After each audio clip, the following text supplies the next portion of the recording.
Der Sponsor der heutigen Sendung ist Nekton. Gibt es seit über 40 Jahren. Ich selber benutze und vertreibe Nekton seit über 30 Jahren. Also ein absoluter Klassiker, der Vitaminspezialist für eure Reptilien und Heimtiere.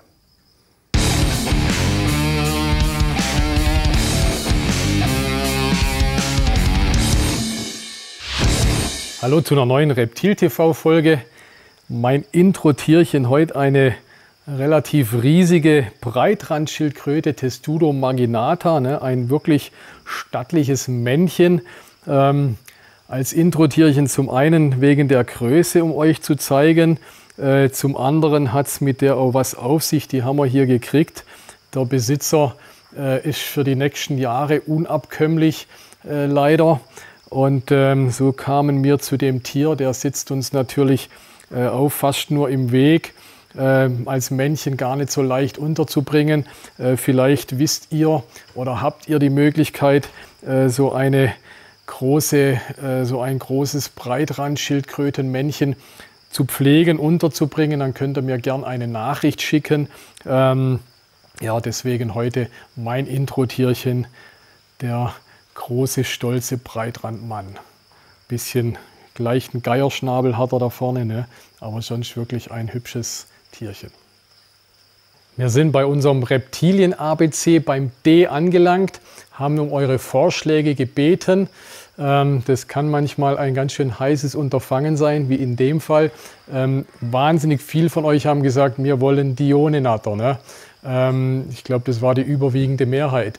Das Blöde ist, ich habe aktuell keine Dionennattern, deswegen bringt es nicht, wenn ich hier eine Folge drüber mache und euch nur irgendwelche Fotos oder sowas zeige. Glaube ich, ist Quatsch. Wenn, dann möchte ich ein oder am besten mehrere Tiere davon da haben. Deswegen fällt die Dionennatter leider aus. Was ich aber auch eine tolle Idee fand, war D wie Deko.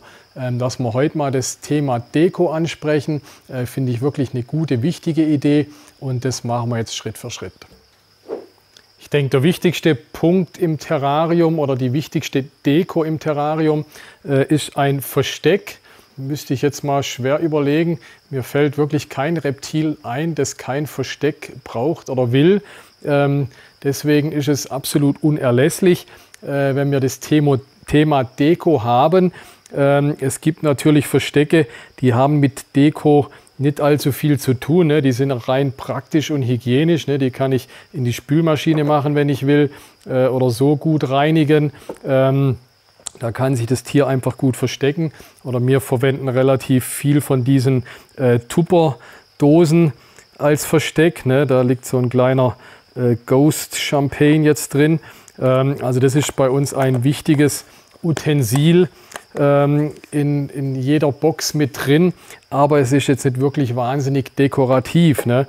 Deswegen gibt es das Ganze auch in schön, sei es diese Magnethöhlen hier, die aussehen wie ein Stein, die haben so einen Magnetdeckel, mache ich ebenfalls Moos rein, so wie hier, ne? Mache den Deckel drauf, aufpassen, dass die Schlange nicht dazwischen klemmt. Und dann habe ich hier relativ schön, also auch dekorativ, ein Versteck, sei es für meine Schlange, jetzt in der Größe, gibt natürlich verschiedene Größen davon. Es gibt kleine für kleine Geckos, kleine Echsen, es gibt noch größere für größere Schlangen. Sowas ist dekorativ oder auch diese Natursteinhöhlen, wo es gibt, ne, die gibt es in eckiger Form, ein bisschen mehr in runder Form. Das sieht im Terrarium dann auch schön aus und wie gesagt, ein wirklich wichtiges Utensil im Terrarium. Wir kommen nachher noch zu anderen Deko-Gegenständen, so Rinden, ne, was man gut als Versteck auch nehmen kann. Also das kann man einerseits zum Klettern, auch als Versteck. Das will ich hier einfach mal nur erwähnen. Also das ist nicht alles, was es an Versteckmöglichkeiten gibt, aber das sind einfach so die Klassiker, die, sagen wir mal, ausschließlich als Versteck gedacht sind. Und wie gesagt, Versteck absolut unerlässlich im Terrarium.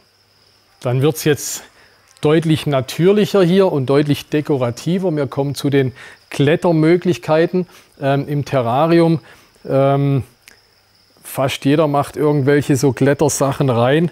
Zum einen, also bei Echsen jetzt hier diese die Zwergbardagame, der probiert hier schon alles schön aus. Die wollen einfach irgendwo ein bisschen rumklettern, beziehungsweise die suchen sich einen Sonnenplatz. Ne? Ihr habt den Strahler drin, da klettern die hoch, damit die ein bisschen exponierter sind. Ne? Oder in dem Fall hier zum Beispiel so ein Stein oder so, wenn man den reinmacht als Klettermöglichkeit oder als Sonnenplatzmöglichkeit auch, ne? Der wärmt sich auf, der wird dann von unten auch warm. Das ist was, wo auch viele Reptilien eigentlich ganz gern haben. Ich glaube, so die letzten Jahre, die Steiner werden ein bisschen unterschätzt. Ne? Dabei kann den sich jeder irgendwo draußen besorgen. Also ich denke, in der Echsenhaltung sowieso, auch in der Schlangenhaltung sind solche Sachen wirklich wichtig. Ne? Es gibt verschiedene Sorten davon. Das hier, so eine Weinrebe, sieht immer toll, sieht immer fancy aus. Gerade für Arten, die viel klettern, glaube ich, ist ganz gut. Ich würde, ihr müsst aufpassen bei Weinreben, wenn die feucht sind, also in einem feuchten Regenwald-Terrarium, fangen die Schimmeln an. Ne? Also die könnt ihr wirklich nur für ein trockenes, für ein Wüstenterrarium oder vielleicht allenfalls für so ein Nattern-Terrarium, das recht trocken ist. Da könnt ihr die verwenden. Die sehen ja wirklich super schön aus, sind relativ billig, werden in Europa, im Prinzip ist ja Abfall von den Weinbergen, wird dann sandgestrahlt. Wirklich sehr schön, aber macht den Fehler nicht und macht die zu nass, dann fangen sie das Schimmeln an. Ja. Alle anderen Sachen verhalten sich schimmeltechnisch viel, viel besser. Hier haben wir so verschiedenen Kork. Ne. Es gibt so die normalen Korkröhren. Vorher habe ich von Verstecken gesprochen. So eine Korkröhre ist natürlich auch ein gutes Versteck. Also ist nicht nur zum Klettern, sondern auch zum Verstecken. Das Ganze gibt es als sogenannte Kork-Tronchos. Unterschied zwischen Röhre und Troncho. Im Troncho ist der Ast noch drin. Ne? Das ist hier so ein massiver Ast. Natürlich auch toll, Kork schimmelt nie, also deswegen nimmt man Kork für Weinflaschen und so weiter. Dem kann die Feuchtigkeit nichts anhaben. Ist auch wirklich so ein Klassiker in der Terroristik. Ne? Ich habe jetzt hier kleine Stücke, es gibt Riesenstücke, wir haben manchmal 2 Meter lange Korkstücke da. Also das gibt es in jeder Größe, wirklich ein Klassiker in der Terroristik. Ne? Was die letzten Jahre auch relativ viel kam, ist so Driftwood, ne? Sei es zum Teil sind die dann noch ein wenig bearbeitet, dann hat man gleichzeitig noch eine Höhle oder einfach so ein Driftwood-Stamm wie hier. Ne?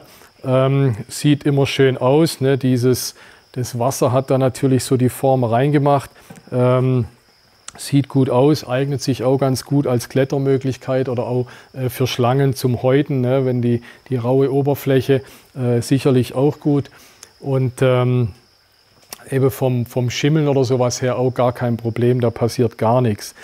Ein weiterer Klassiker sind diese Mangrovenwurzeln, ne? Das ist Mangrove. Ich persönlich habe bei Mangrove manchmal ein bisschen Bauchweh. Ich hoffe, dass die Mangroven wirklich irgendwo geerntet werden, wo sie Abfall sind oder wo der Küstenabschnitt dann trockengelegt wurde oder wird. Hoffentlich ist der Fall, beziehungsweise ich gehe auch mal davon aus, also das Zeug ist einfach zu billig, als dass man es für das, was es verkauft wird, wirklich aus der Natur nur zu diesem Zweck nehmen könnte. Ne? Also scheinbar, oder es heißt, es wird irgendwo genommen, geerntet, wo es weg muss und ist sozusagen ein Abfallprodukt und wir Terrarianer freuen uns natürlich an sowas. By the way, für die Aquarianer unter euch, so Mangroven, die kann man auch gut fürs Aquarium nehmen, die gehen unter, ne? Die schwimmen nicht, das ist so schwer, das Holz, es geht unter, geht nicht kaputt, schimmelt nicht, also auch immer optisch und auch vom Material her wirklich ein tolles Highlight. Das ist so ein bisschen die Auswahl an Hölzer, die mir so einfällt, die klassisch verwendet werden. Ihr könnt natürlich auch in den Wald gehen, ihr könnt euch selber Deko-Sachen holen. Wir haben schon mal eine Sendung gemacht, da ging es eigentlich um Pflanzen. Da war dann zum Teil ganz schön eine Diskussion, oh je, da schleppt man sich alles mögliche Ungeziefer ein. Meiner Meinung nach, wenn ihr irgendwelche Wurzeln oder Steiner, na sowieso, aber auch oder Rinde, Baumstämme, wenn ihr die im Wald holt, meiner Meinung nach, aus meiner Sicht auch überhaupt kein Problem, keine Gefahr. Ihr werdet, oder mir ist nichts bekannt, was man sich da Negatives in die Terraristik einschleppen könnte. Leute, denkt dran, ich lebe davon, dass ich das Zeug verkaufe. Also wenn ich als Verkäufer sage, ihr könnt genauso gut in den Wald gehen, dann muss ja ein Licht angehen und sagen, ja, dann hat er wahrscheinlich recht. Ne? Klar, man findet nicht immer so schöne Sachen, wie man zum Teil, oder so skurrile Sachen, aber es gibt auch schöne Sachen im Wald. Also meiner Meinung nach spricht auch nichts dagegen, wenn man sich so Deko im Wald besorgt. Was ich nicht missen will, euch zu zeigen, auch wenn es wahrscheinlich nicht jedermanns Geschmack ist, aber manchmal findet man einfach nichts Praktisches, Passendes. Und ich weiß nicht, vielleicht kennt ihr das Problem, man hat im Terrarium immer viele Äste nach oben, aber nicht allzu viel quer. Und gerade meinetwegen jetzt junge Chamäleons als Beispiel, die brauchen einfach so kleine Äste zum Laufen. Und da sind solche, es gibt so biegbare, nennt sich, das ist das hier, Jungle Vines, ne? Da ist ein Draht mit drin, die kann ich mir zurechtbiegen, wie ich will, und kann die mir hier im Terrarium kreuz und quer irgendwie reinmachen. Saugnäpfe sind auch noch mit dabei, da kann ich es noch an der Scheibe irgendwie festpappen. Also für so junge Echsen ist das sicherlich eine tolle Idee, beziehungsweise das hier ist diese große, ebenfalls Jungle Vine, ja, da ist sogar ein Chamäleon abgebildet. Wobei das bestimmt auch für andere Sachen gut ist oder selbst auch für kleine Chondros oder sowas oder junge Chondros, die ja auch diese Querstangen brauchen. Also das ist ebenfalls so biegbar, ne, mit einem Draht drin. Finde ich eigentlich wirklich auch eine tolle Sache. Das Ganze gibt es dann bis hin zu diesen riesen Kautschuk-Dingern, kann ich auch biegen, wie ich will und mir ins Terrarium reinmachen. Also schlecht finde ich es nicht, wenn man da ein bisschen ein Händchen dafür hat, lässt sich da drin wirklich dekorativ im Terrarium was gestalten, einfach als Alternative. Ne? Wer das Ganze in Natur hat und zur Verfügung hat, ist natürlich auch toll, aber einfach, dass ihr es mal gesehen habt, dass es das auch artificial gibt. Und wie gesagt, ich finde, sieht genauso oder sieht auch wirklich sehr schön aus und erfüllt definitiv seinen Zweck. Dann wollen wir es natürlich auch ein bisschen grün haben im Terrarium, sieht einfach schöner aus zum einen. Zum anderen ist das Grünzeug auch wichtig. In den meisten Terrarien sprühen wir ja, um entweder die Luftfeuchtigkeit zu erhöhen, beziehungsweise dass die Tiere davon trinken von dem Wasser. Und dazu sind so Pflanzen recht praktisch.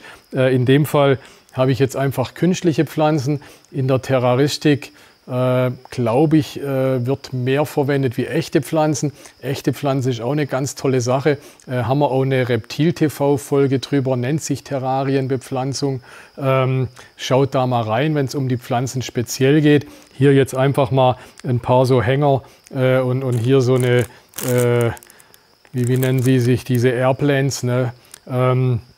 Solche Sachen gibt es als künstlich, sieht nicht schlecht aus. Wie gesagt, würde ich euch auf jeden Fall empfehlen, Kunststoff oder echt ins Terrarium reinzumachen, als Versteck, als Wasserspender, auch im Terrarium normalerweise nicht wegzudenken. Jetzt kam hier noch die Frage auf, wie mache ich denn die Pflanzen fest? Gut, zum einen sind an den Pflanzen hier sind so Saugnäpfe dabei, kann man einfach an die Scheibe pappen. Aber meistens sieht es schöner aus, wenn ihr habt das Holz, was wir gerade gesehen haben, da kann man entweder Löcher reinbohren oder sind irgendwie schon Löcher drin. Da kann man oben die Stiele von den Pflanzen reinstecken, ein wenig festmachen. Also wenn man sich da ein bisschen Mühe gibt, sieht es am Schluss auch wirklich dekorativ aus.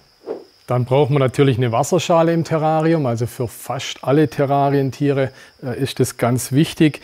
Gibt es auch in verschiedenen Arten, ne? Also die etwas natürlicher aussehenden hier, so wie hier oder hier, das hier auch, das ist ein älteres Modell.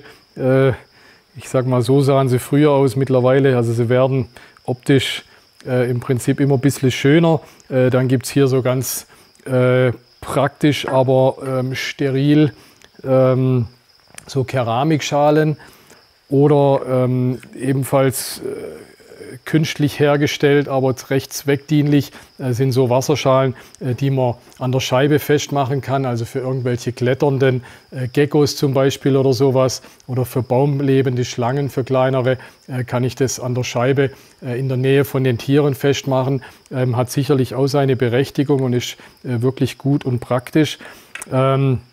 Was ihr davon wählt, eben müsst ihr euch entscheiden, möchte ich es möglichst gut zu säubern haben, oder soll es möglichst gut aussehen. Noch eins zu der Größe von der Wasserschale.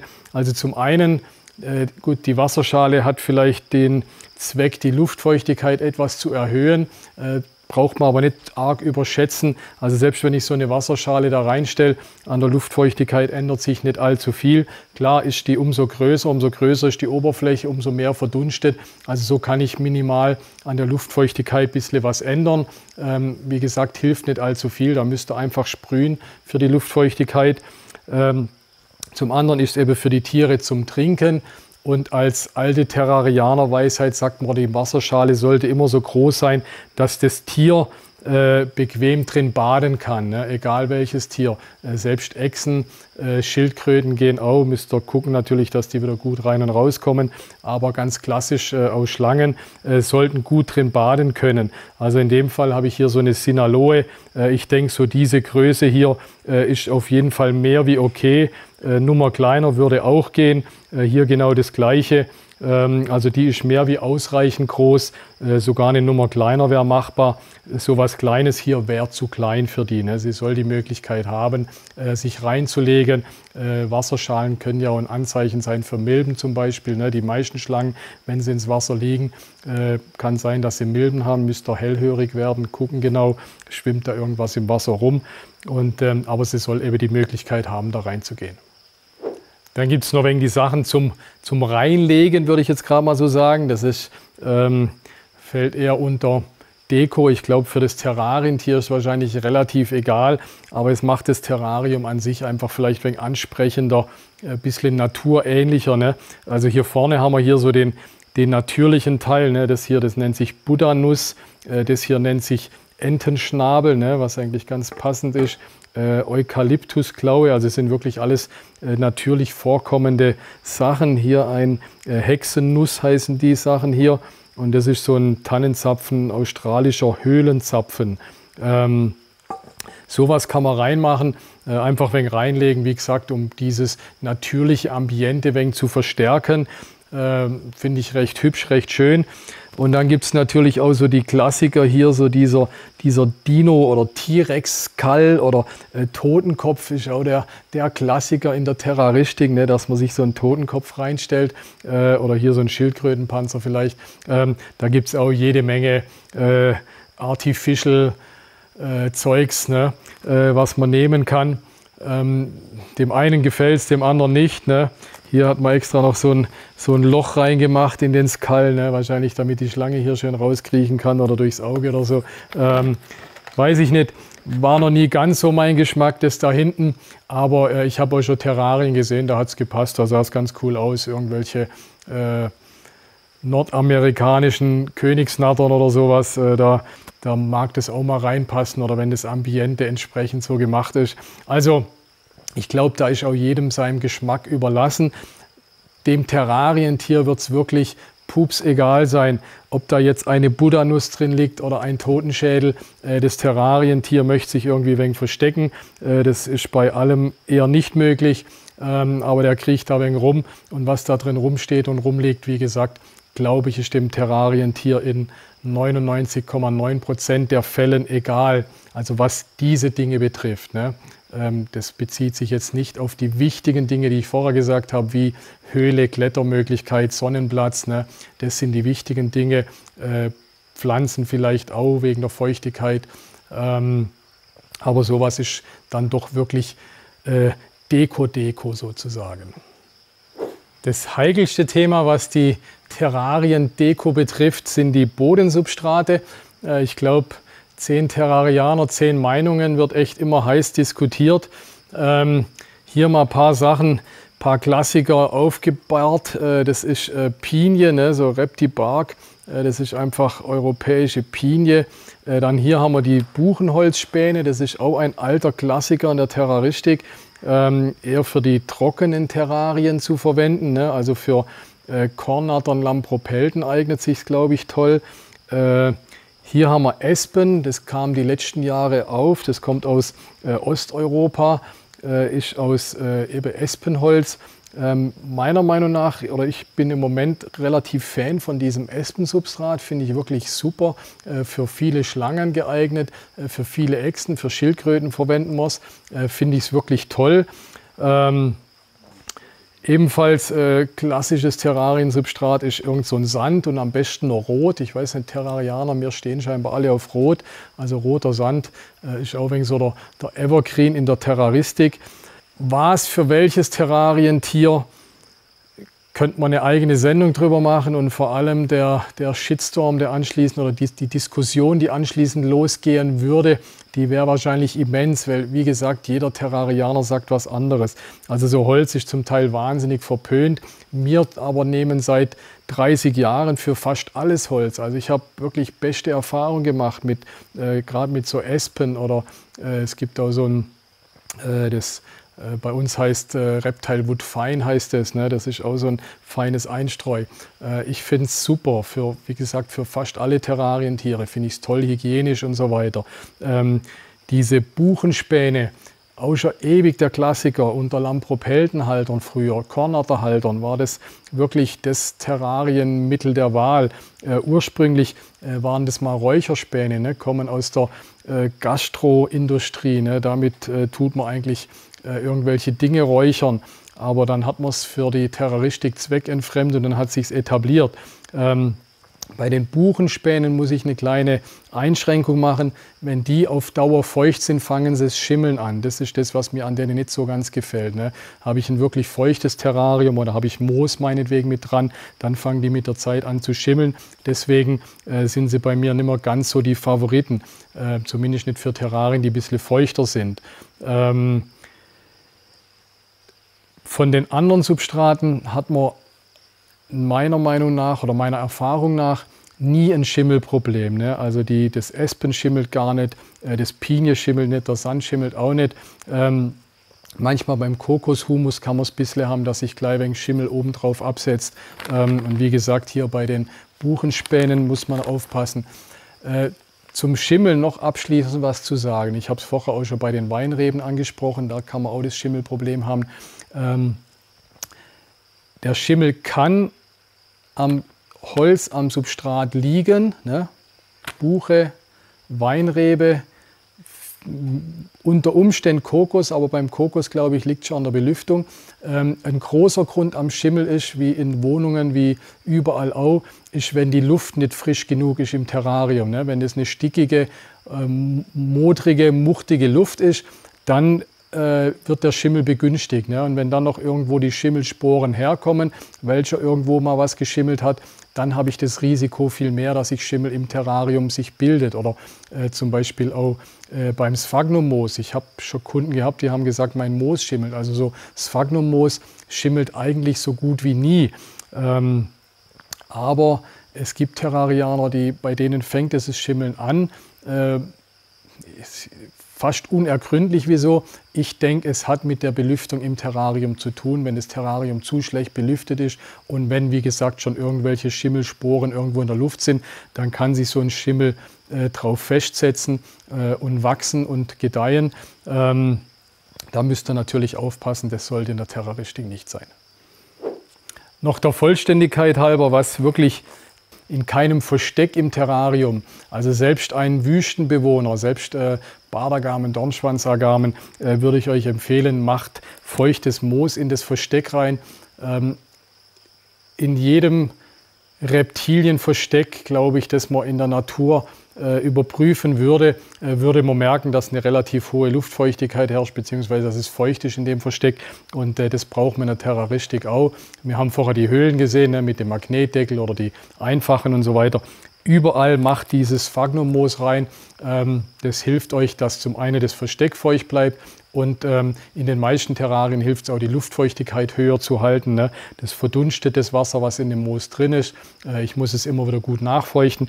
Also meiner Meinung nach unabdingbar in der Terroristik Sphagnummoos. Gibt es so als so Ziegel gepresst oder gibt es auch solche Packen, aber meistens nimmt man diese gepressten Ziegel, sind wirklich gut, geben eine 8 Liter Moos, ne, so einen richtigen Berg Moos. Das gehört in an sich jedes Terrarium rein. Wenn euch Reptil TV gefällt oder wenn euch Reptil TV hilft, freue ich mich. Das ist meine Intention, deswegen mache ich diese kostenlose Filme. Ich freue mich natürlich auch, wenn ihr so lieb seid und im Gegenzug mich bzw. uns etwas unterstützt. Zum einen, wenn ihr Terraristik-Produkte braucht, freue ich mich, wenn ihr sie bei uns bei M&S Reptilien kauft. Abonniert bitte den Channel, das hilft uns auf jeden Fall weiter. Macht die Glocke an, dann tut es immer aufpoppen, wenn ein neuer Film kommt. Und dann haben wir euch noch ein zufälliges Video und das letzte Video, wenn ihr noch mehr von Reptil TV sehen wollt.